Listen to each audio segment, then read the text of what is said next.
Ayon sa Mandaluyong City LGU, inihanda nilang isang bagong permanent evacuation center. At may ibibigay rin daw silang financial assistance.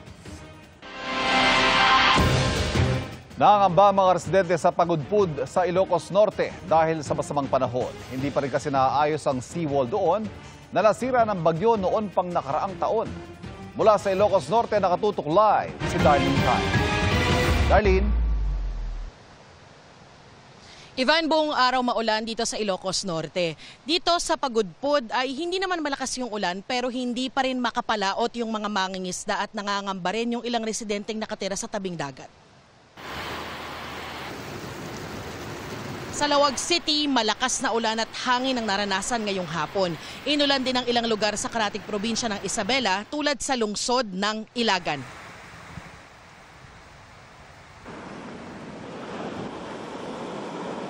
Nakataas pa rin ang bangka ng mga mangingisda sa Barangay Poblasyon 1, Pagudpud, Ilocos Norte. Mataas pa rin kasi ang mga alon dahil sa masamang panahon. Kaya 4 na araw nang hindi pumapalaot si Ferdinand. Medyo maano naman sa malakas ng dagat, wala talagang hanap buhay namin. No? Kung hindi pwede sa dagat, ma'am, kung may magpapaluto, nagluluto din ako, ma'am. Kahit wala ng wind signal dito dahil sa bagyong Bising, buong araw maulan at makulimlim.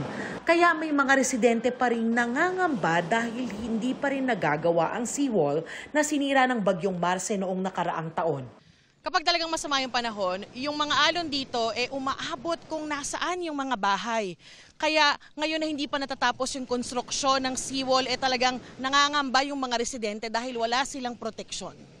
Yung alon, unti-unti inaano ditong mga inaano itong mga buhangin at saka mga bato. Kaya alala kami talaga. Panawagan po lang namin mami yung sana yung kontraktor na gumawa nito dapat bilisan na para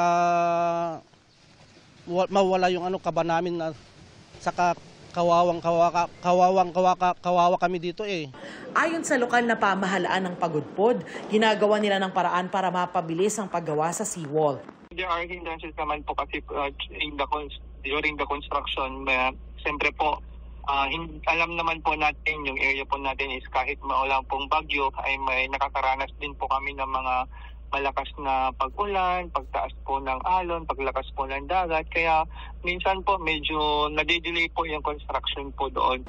Tinututukan ng LGU ang monitoring sa nasa 1,000 pamilyang nakatira malapit sa seawall. Nakahanda raw ang LGU na agad magpalikas kung kinakailangan.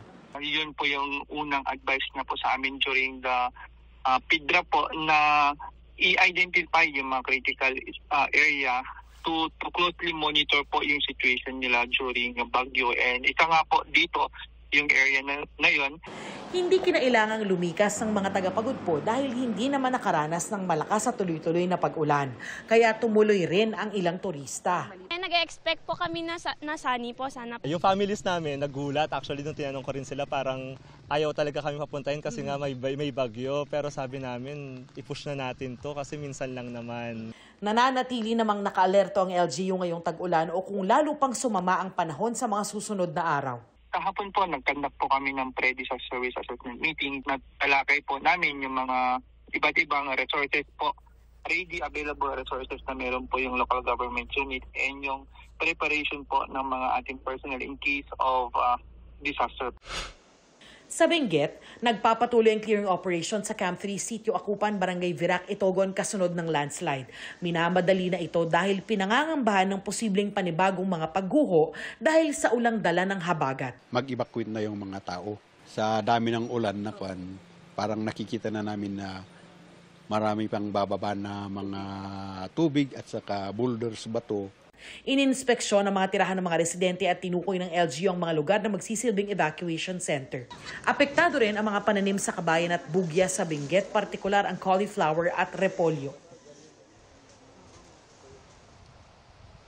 Ivan, balik tayo dito sa Ilocos Norte. Ayon sa PDRRMO, patuloy silang naka-alerto at nagbabantay. Sa ngayon, wala pa raw na itatalang pagbaha o pagguho ng lupa sa buong probinsya. Ivan? Ingat, maraming salamat, Darlene Kai.